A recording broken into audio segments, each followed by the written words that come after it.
Continuação da leitura do livro do Desassossego de Fernando Pessoa. Absurdo. Tornamo-nos esfinges, ainda que falsas, até chegarmos ao ponto de já não sabermos quem somos. Porque, de resto, nós, o que somos, é esfinges falsas, e não sabemos o que somos realmente. O único modo de estarmos de acordo com a vida é estarmos em desacordo com nós próprios. O absurdo é o divino. Estabelecer teorias, pensando-as paciente e honestamente, só para depois agirmos contra elas. Agirmos e justificar as nossas ações com teorias que as condenam.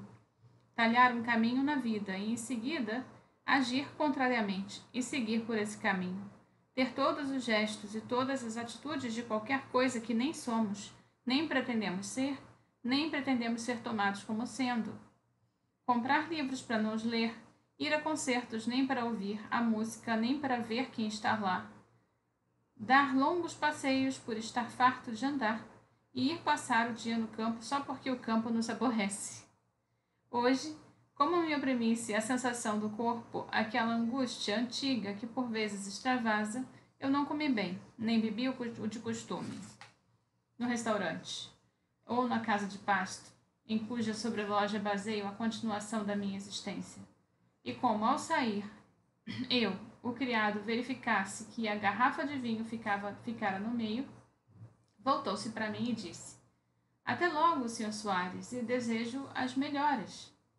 Ao toque de clarim desta frase simples, a minha alma aliviou-se, como se num céu de nuvens o vento de repente as afastasse.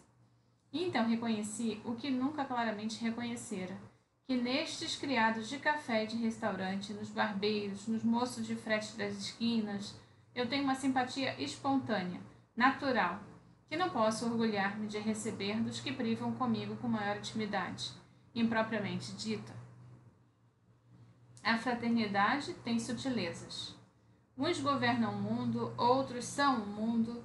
Entre os milionários americanos, com bens na Inglaterra ou Suíça, e o chefe socialista da aldeia, não há diferença de qualidade, mas apenas de quantidade. Abaixo destes estamos nós, os amorfos.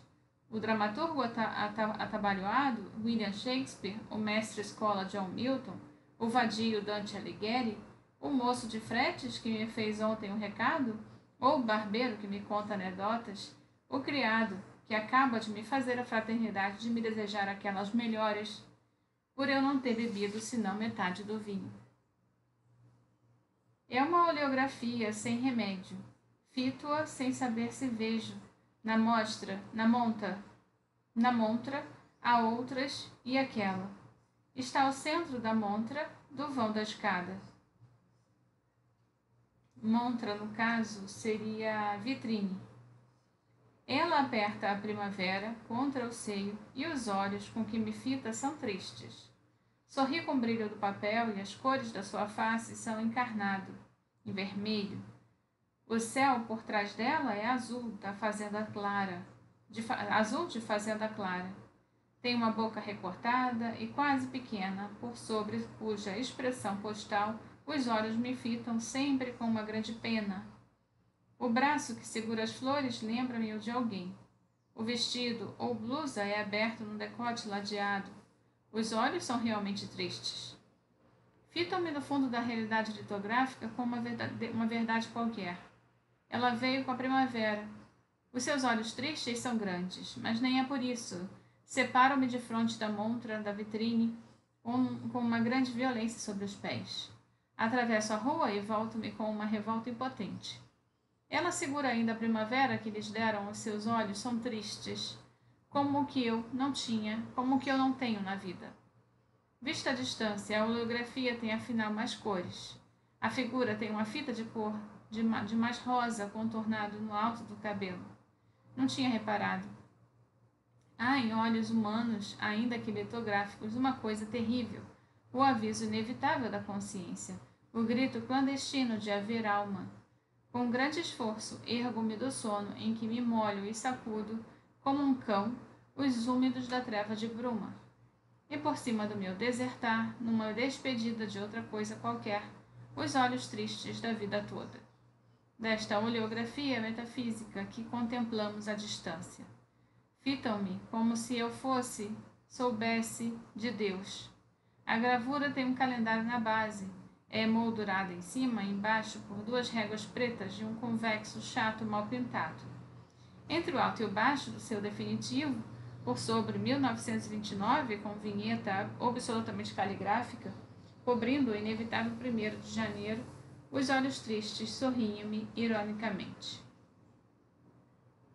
É curioso de onde, afinal, eu conheci a figura. No escritório há, no canto do fundo, um calendário idêntico, que tenho visto muitas vezes. Mas, por um mistério ou oleográfico ou meu, a idêntica do escritório não tem os olhos com pena.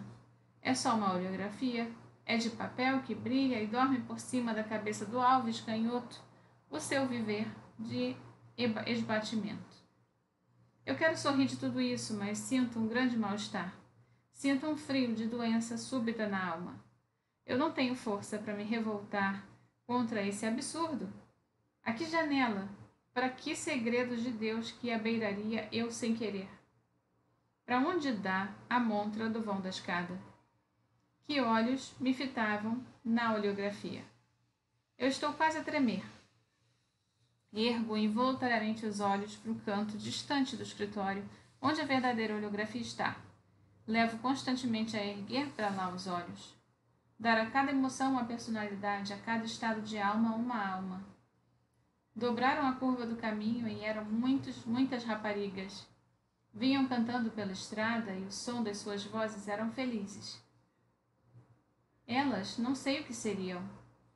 Escutei-as um tempo de longe, sem sentimento próprio. Uma amargura por elas sentiu-me meu coração. Pelo futuro delas, pela inconsciência delas, não diretamente por elas, ou quem sabe, talvez apenas por mim. A literatura, que é a arte casada com o pensamento e a realização sem a mácula da realidade, parece-me ser o fim para que deveria tender todo o esforço humano, se fosse verdadeiramente humano, e não uma superfluidade do animal. Eu creio que dizer uma coisa é conservar-lhe a virtude e tirar-lhe o terror. Os campos são mais verdes no dizer-se do que no seu verdor. As flores, se forem descritas com frases que a definam no ar da imaginação, terão cores de uma permanência que a vida celular não permite. Mover-se é viver, dizer-se é sobreviver. Não há nada de real na vida que o não seja porque se descreveu bem. Os críticos da casa pequena soem em apontar que tal poema, longamente ritmado, não quer afinal dizer senão que o dia está bom. Mas dizer que o dia está bom é difícil e o dia bom, ele mesmo passa. Temos, pois, que conservar o dia bom numa memória florida e prolixa, e assim constelar de novas flores ou de novos astros os campos ou os céus da exterioridade vazia e passageira. Tudo é o que somos e tudo será, para os que nos seguirem na diversidade do tempo, conforme nós intensamente o houvermos imaginado, isto é, o houvermos com a imaginação metida no corpo, verdadeiramente sido. Eu não creio que a história seja mais, no seu grande panorama desbotado, que um decurso de interpretações, um consenso confuso de testemunhos distraídos. O romancista é todos nós, e narramos quando vemos, porque ver é complexo como tudo.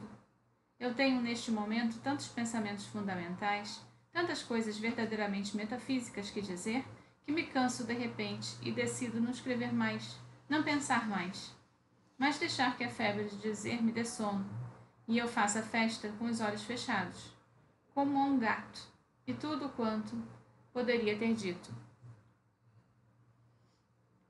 Um hálito de música ou de sonho, qualquer coisa que faça quase sentir, qualquer coisa que faça não pensar. Depois que os últimos pingos da chuva começaram a tardar na queda dos telhados, e pelo centro pedrado da rua o azul do céu começou a espelhar-se lentamente. O som dos veículos tomou outro canto, mais alto e alegre, e ouviu-se o abrir das janelas contra o desesquecimento do sol.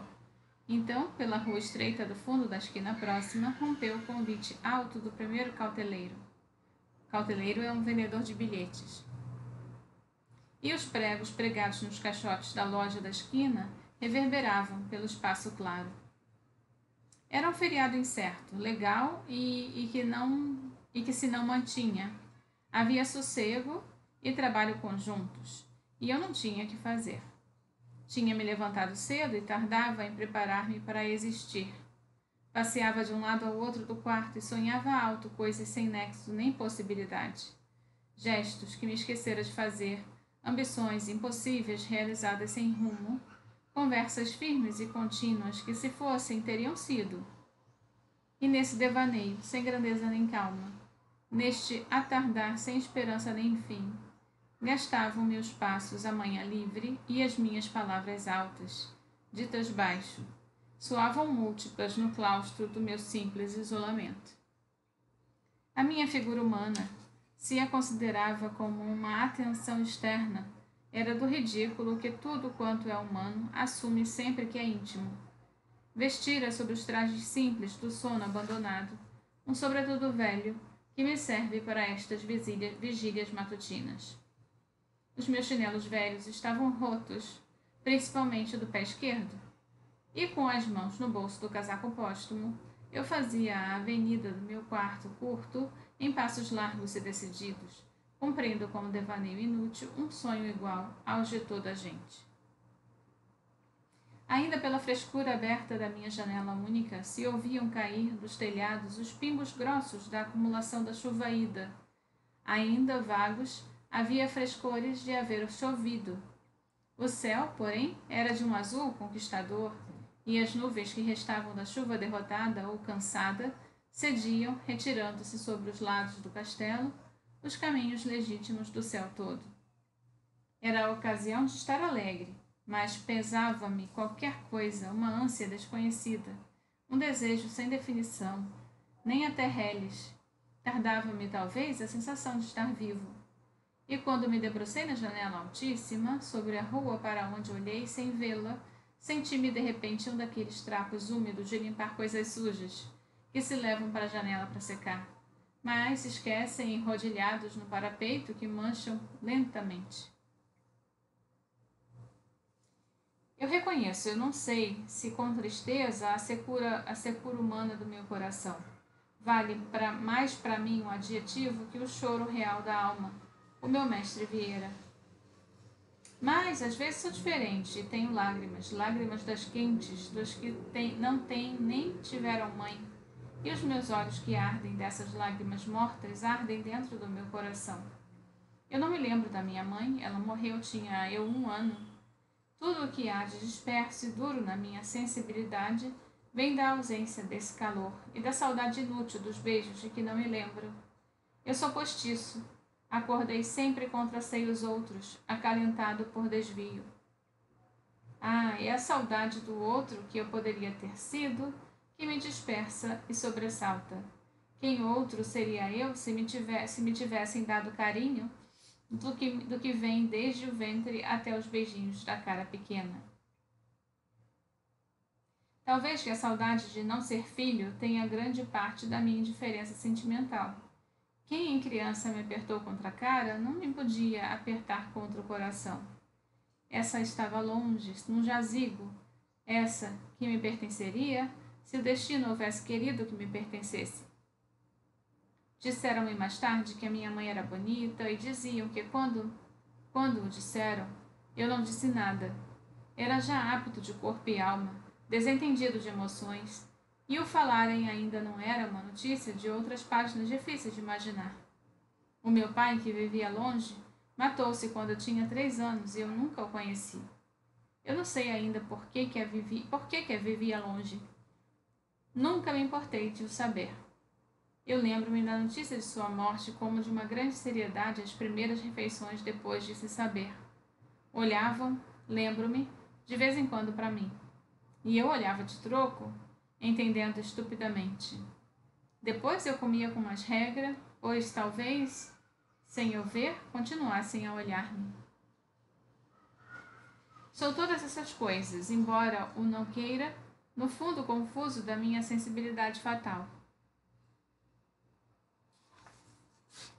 O relógio que está para trás, na casa deserta, porque todos dormem, deixa cair lentamente o quádruplo som claro de 4 horas de quando é noite. Eu não dormi nada, nem espero dormir, sem que nada me detenha a atenção, e assim não durma, ou me pese no corpo e por isso não sossegue. Jazo na sombra, que o luar vago dos candeeiros da rua torna ainda mais desacompanhada. O silêncio amortecido do meu corpo estranho. Eu nem sei pensar do sono que tenho, nem sei sentir do sono que não consigo ter. Tudo no meu torno é um universo nu, abstrato, feito de negações noturnas. Eu divido-me em cansado e inquieto e chego a tocar com a sensação do corpo um conhecimento metafísico do mistério das coisas. Por vezes amolece-me a alma, e então os pormenores sem forma da vida cotidiana boiam-me à superfície da consciência. E estou fazendo lançamentos à tona de não poder dormir. Outras vezes eu acordo de dentro do meio sono, em que estagnei, e imagens vagas de um colorido poético e involuntário deixam escorrer pela minha desatenção, o seu espetáculo sem ruídos. Eu não tenho os olhos inteiramente cerrados. Orla minha vista frouxa uma luz que vem de longe. São os candeeiros públicos acesos lá embaixo, nos confins abandonados da rua. Cessar, dormir, substituir essa consciência intervalada por melhores coisas melancólicas ditas sem segredo ao que me desconhece, ou desconhecesse. Cessar, passar fluido e ribeirinho, fluxo e refluxo de um mar vasto, em costas visíveis da noite, em que verdadeiramente se dormisse.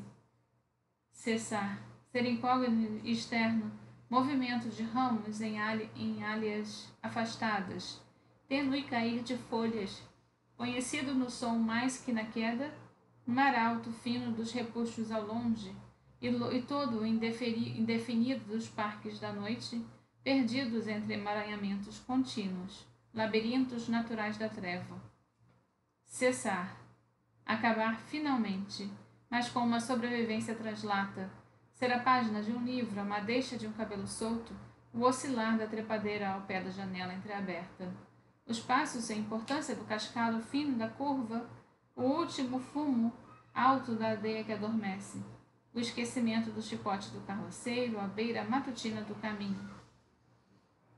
O absurdo, a confusão, o apagamento, tudo que não fosse a vida, e durmo ao meu modo, sem sono nem repouso, esta vida vegetativa da suposição, e sob as minhas pálpebras sem sossego paira, como a espuma quieta de um mar sujo, o reflexo longínquo dos candeeiros mudos da rua.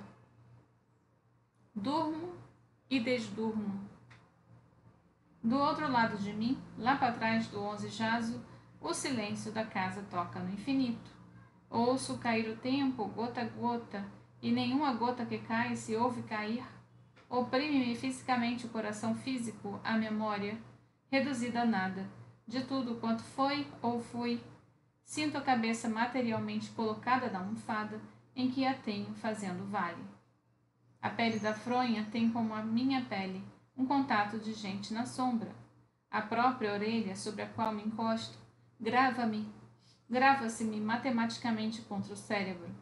Pestanejo de cansaço e as minhas pestanas fazem um som pequeníssimo, inaudível, na brancura sensível da almofada erguida. Respiro, suspirando, e a minha respiração acontece. Não é minha. Eu sofro sem sentir nem pensar. O relógio da casa, lugar certo lá no fundo das coisas, soa a meia hora seca e nula. Tudo é tanto, tudo é tão fundo, tudo é tão negro e tão frio. Passo tempos, passo silêncios, mundos sem forma passam por mim. Subitamente, como uma criança do mistério, um galo canta sem saber da noite. Posso dormir, porque é amanhã, enfim, ou manhã em mim. E sinto a minha boca sorrir, deslocando levemente as pregas moles da fronha que me prende o rosto. Posso deixar minha vida, posso dormir, posso ignorar-me, E através do sono novo que me escurece, ou lembro o galo que cantou, ou é ele deveras que canta a segunda vez? Bem, termino aqui. O próximo vai ser a Sinfonia de uma Noite Inquieta. Tchau, tchau.